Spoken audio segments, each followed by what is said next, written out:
প্রশ্ন করেছেন আয়নাঘরের আইডিয়া কে দিয়েছিল। হ্যাঁ, আইডিয়াটা দিয়েছিল আমার বিআই তারেক সিদ্দিকী। সেই সবকিছু করেছে। গুলি করে মরার দরকার কি?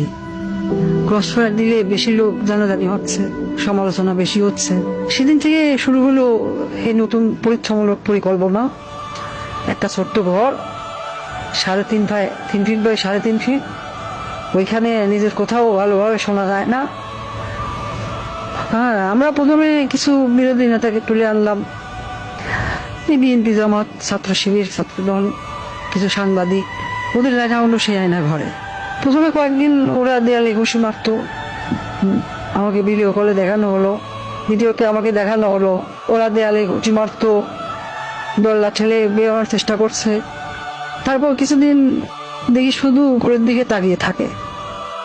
তারপর এক সময় ক্লান্ত হয়ে শুধু উপরের দিকে তাকিয়ে থাকতো। প্রথম কিছুদিন কেউ বুঝতে পারতো না কতটা সময় গেছে, কয়দিন তাদের আটক রাখা হয়েছে। খাবার অনেক কম দেওয়া হতো, খাবার কম দিতে বলতাম, পানিও খুব সীমিত।